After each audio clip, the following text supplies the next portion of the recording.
Memang semua orang berbahagia ketika pemerintah mengatakan ada 3 juta hektar lahan sawit yang selama ini ilegal. Dan itu harus disita negara untuk dikembalikan kepada negara yang tidak membayar pajak hingga 1.000 triliun.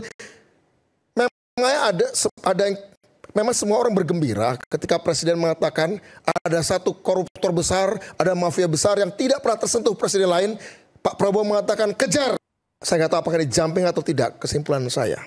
Kira-kira orang yang sangat kaya raya tidak tersentuh,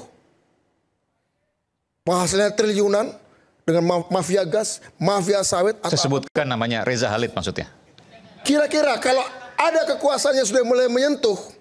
Enggak, ini kan merujuk pada satu orang, koruptor dan terduga korupsi, ya, tersangka korupsi, ya, punya banyak uang bertahun-tahun. Ya, tidak ada bukti, tapi jelas Pak Presiden sedang mengejar itu. Sedang mengejar dia.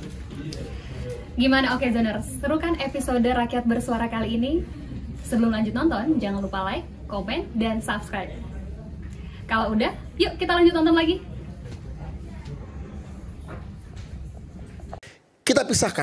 Kita pisahkan dari BEM, kita pisahkan dari serikat buruh, kita pisahkan dari organisasi-organisasi yang sudah biasa demo dengan struktur yang jelas, kita pisahkan itu. Kita pisahkan juga dari tuntutan-tuntutan yang adil.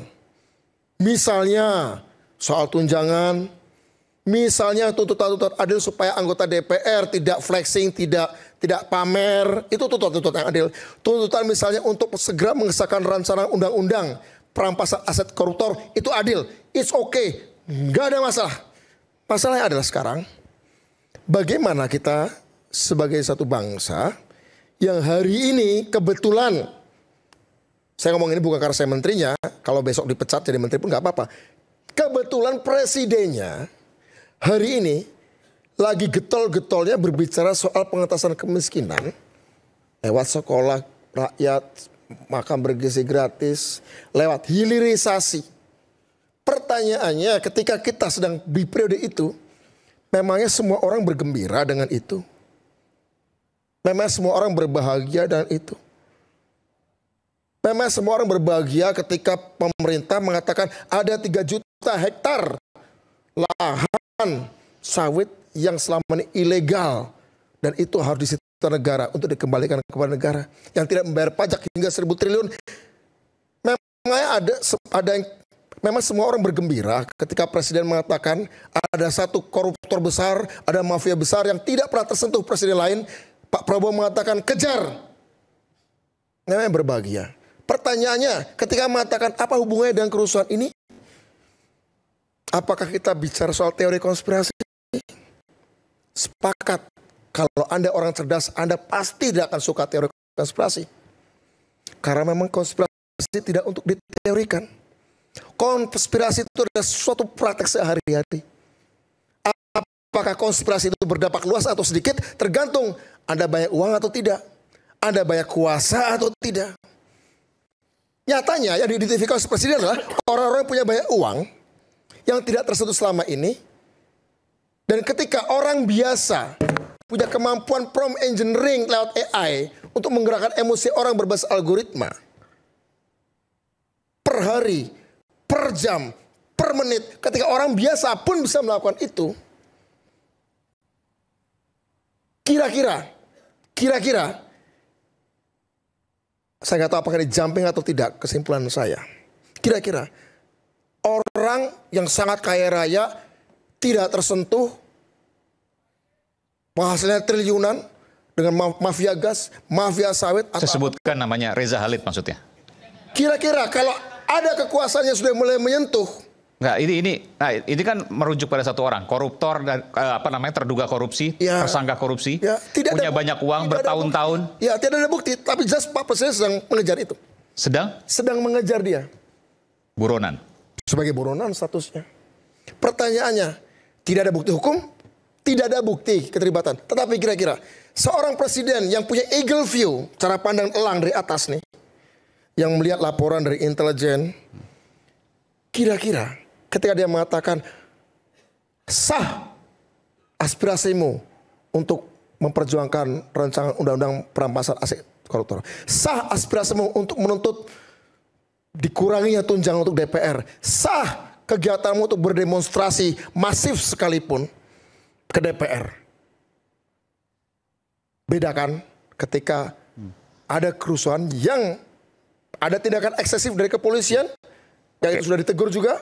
Mas Budiman. Ada tindakan eksesif juga dari perusuh, bukan pengunjuk rasa ya, perusuh masa gelap. Mas Budiman. Inilah yang menurut saya persoalan sebesar ini kita lihat dari persoalan sebab umum sampai sebab khususnya, kita persoalan lihat dari sisi kemanusiaan yang itu terlalu mahal, terlalu mulia perjuangan itu dikorbankan dengan 9 orang. Saya kira inilah yang mau kita coba letakkan bersama-sama. Saya kira itu. Ya, saya sepakat. Baik, kita berikan dulu.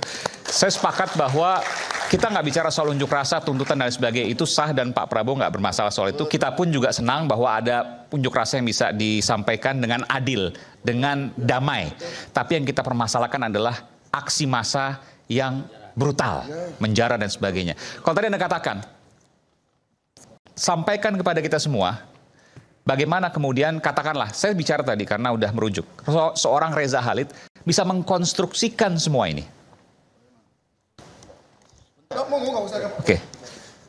Oke, ini pas yang disampaikan Pak Budiman tadi.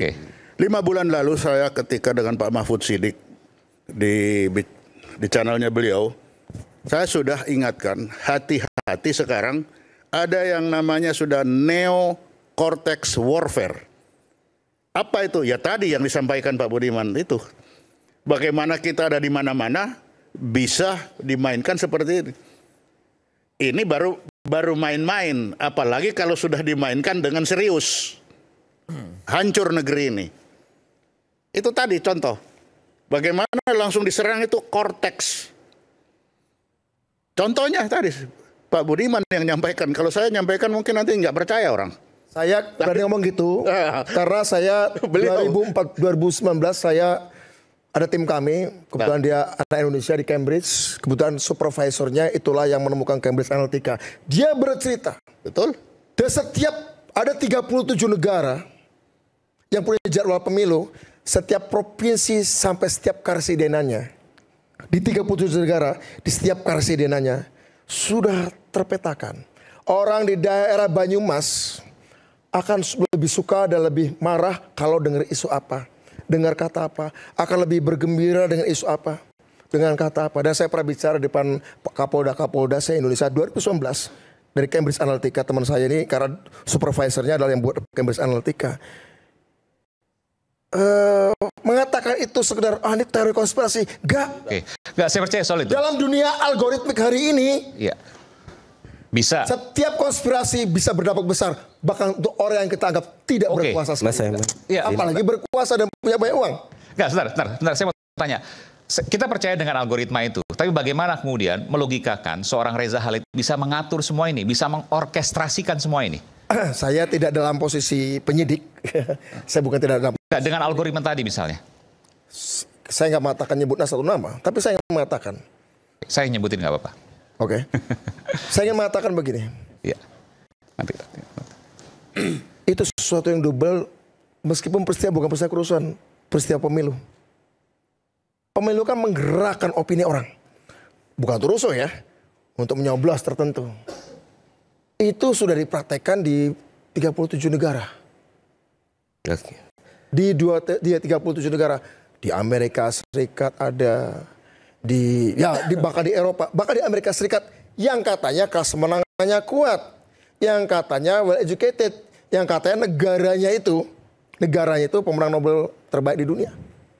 Tapi Anda mau doktor, Anda mau apa, ketika Anda berkumpul di lebih 150 orang, Anda tidak akan rasional. Anda tidak akan rasional. Ya, Jerman itu negara penghasil filosof, saintis terbesar di dunia. Toh percaya pada obrolan demagog, kopral yang gagal dan pelukis yang gagal, dan percaya mereka bangsa yang paling mulia dan berhak membunuh bangsa lain. Meskipun isinya filosof, fisikawan, ketika Anda berkumpul dalam kerumunan, Anda menjadi objek penggirangan opini, demagogi segala macam. Di era medsos hari ini, setiap dari kita bisa melakukannya. Oke.